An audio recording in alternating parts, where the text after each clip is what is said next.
Hi, ഞാനിപ്പോൾ ഇരാറ്റുപേട്ടയിലാണ്. ഇരാറ്റുപേട്ട നഗരോത്സവം 2025-26 കാണാൻ വേണ്ടി വന്നതാണ്. നമ്മൾ കയറുമ്പോഴേ ഐ ലവ് ഇരാറ്റുപേട്ട എന്ന് പറയുന്നൊരു ബോർഡ് കാണാം. നമ്മൾ കയറി വരുമ്പോഴേ ഫ്ലവർ ഷോയാണ് കാണുന്നത്. 30 രൂപയാണ് ടിക്കറ്റ് വരുന്നത്. ഭയങ്കര ഒരു യുദ്ധം കഴിഞ്ഞിട്ടാണ് ഇതിനകത്ത് കയറിയത്. ഭയങ്കര തിരക്കെന്ന് വെച്ചാൽ ഭയങ്കര തിരക്കായിരുന്നു. ഞായറാഴ്ച ദിവസം കൂടെയായിരുന്നു.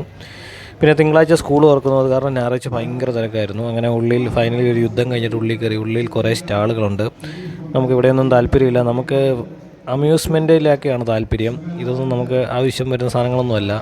ഞാൻ നേരെ പരിപാടി നടക്കുന്നിടത്ത് നിന്ന് ഇവിടെ ഏതാണ്ട് പരിപാടിയൊക്കെ ഉണ്ട്. പിന്നെ നമ്മുടെ ഏറ്റവും വലിയ ഫേവറേറ്റ് വെച്ചാൽ ഈ അമ്യൂസ്മെൻറ്റ് പാർക്കിൽ കയറുക. അതാണ് ആ സംഭവം. 100 രൂപയാണ് റേറ്റ് വരുന്നത്. ആകാശ ഊഞ്ഞാലുണ്ട്, ഡ്രാഗൺ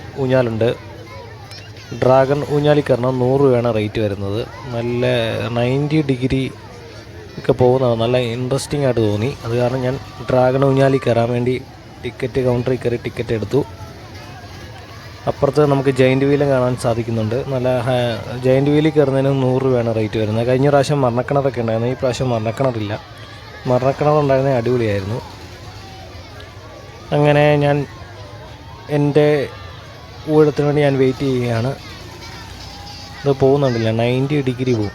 വളരെ ഫീലിംഗ് ആണ്. നമുക്ക് നമ്മുടെ ഉള്ളിൽ എന്തെങ്കിലും സ്ട്രെസ്സൊക്കെ ഉണ്ട് ഈ സാധനത്തിൽ കയറി കഴിഞ്ഞാൽ ഭയങ്കര നല്ല സ്ട്രെസ് റിലീഫാണ്. നല്ല അഡ്രിനാലിൻ ഉൽപ്പാദിക്കും നമ്മുടെ ശരീരത്തിൽ. ഭയങ്കര ഒരു പോസിറ്റീവ് ഇതാണ് ഇതിൻ്റെ അകത്ത് ഉള്ളിൽ കയറി കഴിഞ്ഞാൽ. അടിപൊളിയാണ്. 100 രൂപയ്ക്കുള്ള മുതലുണ്ട് സംഭവം. ഉണ്ടോ, 90 ഡിഗ്രി പോകും സാധനം. ശരിക്കും പൊങ്ങും. ഉള്ളിൽ കയറിയിരിക്കണം. ഉള്ളിൽ കയറിയിരുന്നാൽ മാത്രമേ അതിൻ്റെ ഫീൽ നമുക്ക് ചെയ്യാൻ നല്ലൊരു ഫീലിംഗ് കിട്ടത്തുള്ളൂ നമുക്ക്. അങ്ങനെ ഞാൻ എൻ്റെ ഉള്ളിൽ കയറിയപ്പോൾ സാധനത്തിന് സ്പീഡ് കൂടാൻ തുടങ്ങിയപ്പോൾ തന്നെ എനിക്ക് പിന്നെ ഷൂട്ട് ചെയ്യാൻ മേലാത്ത അവസ്ഥയായി. ഷൂട്ട് ചെയ്യാൻ പോയി കഴിഞ്ഞാൽ ഫോണും പോവും, ഞാനും പോവും, എല്ലാം പോവും. അങ്ങനെ ഇതെല്ലാം കഴിഞ്ഞൊരു കപ്പ് ബിരിയാണി കഴിക്കാൻ വേണ്ടി ഒരു തട്ടുകടയിൽ കയറി. അടിപൊളി കപ്പ് ബിരിയാണി, 100 രൂപയാണ് റേറ്റ് വരുന്നത്. കപ്പ് ബിരിയാണി രുചിയോടെ കഴിച്ച അടിപൊളി കപ്പ് ബിരിയാണി ആയിരുന്നു.